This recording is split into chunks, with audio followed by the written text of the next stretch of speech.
Hey, what's up guys? It's Con here with Rideshare Tips. So in light of the recent Uber attack videos that have surfaced the internet, I figured it's about time I'll do a video that covers some safety tips for us Uber and Lyft drivers. Now I've been an active driver for quite some time now and I've yet to experience a really bad trip. The odds are definitely in our favor as a driver. It's very rare that something like this will happen to you. However, there are a couple of simple tips that'll help you feel safer while you're out there Ubering. So tip number one that I have for you guys is look at the passengers' ratings. When the request comes in, you're gonna see their rating. If the rating is low, if you don't like it, don't accept it. Passengers get ratings too, and previous drivers, if they don't like something that this passenger did, or if they just have a bad vibe about them, they're gonna give them a bad rating, and that's a warning sign for you as the driver. Now, typically, if you wanna feel safe, don't accept a ride that's anything under a 4.7. The lowest rating I've ever picked up was a 4.3. I picked him up, honestly, he was a pretty cool guy, so I don't know why his rating was so low. So tip number two I have for you guys is to get a dashboard camera.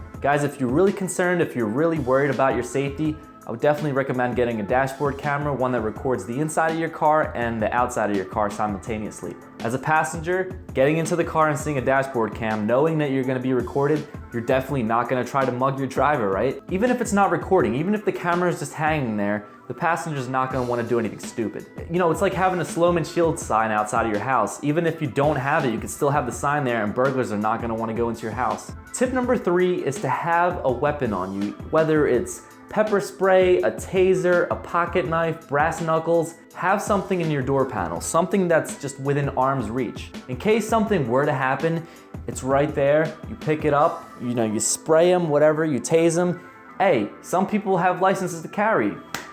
Use your Second Amendment right. Look at me, what am I talking about now at this point? But seriously guys, you never know what the passenger is carrying in their pockets or in their bags, so it's always nice to have something there as a backup plan in case fighting him off with your bare arms isn't gonna work out. Tip number four, and this one I definitely encourage to do even if you don't feel threatened, I would recommend that you ask every one of your passengers to buckle up. What this is gonna do is this is gonna restrict their reach. Because they're gonna have their seatbelt on, that's gonna restrict their movement. So when they go in to choke you or punch you or however they wanna assault you, they're gonna be limited to how much they can move. So when the passenger gets in the car, ask them politely, hey, do you mind putting on your seatbelt? If you do happen to hear them taking their seatbelt off, bang, that's a red flag. Be a little bit cautious here. Also, it's the law, so make them do it either way.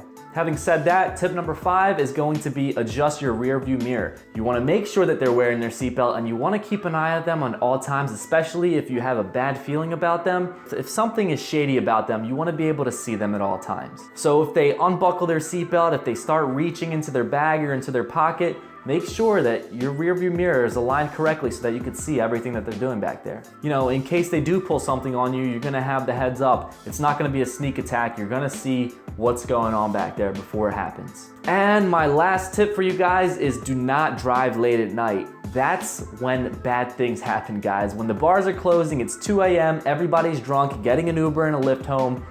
They're not in the right state of mind, guys. I would not recommend driving past 2 a.m. unless that's something you wanna do. I know there's high surges when the bars are closing, but do you really wanna risk damage to your car and to yourself just to get a couple extra bucks?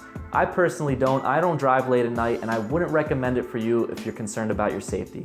So that's it, guys. Those are my top safety tips. I wouldn't worry about it if I were you. It's like hitting the lottery, chances are it's not going to happen to you. Guys, thanks for watching. If you like this video, please like, comment, subscribe, and if you're not yet signed up to become a Lyft or an Uber driver, I have some referral links in the description down below. Use those codes and you get a sign-on bonus when you do. Till next time, guys, drive safe, buckle up, make sure your passengers buckle up, and I'll see you out there on the road.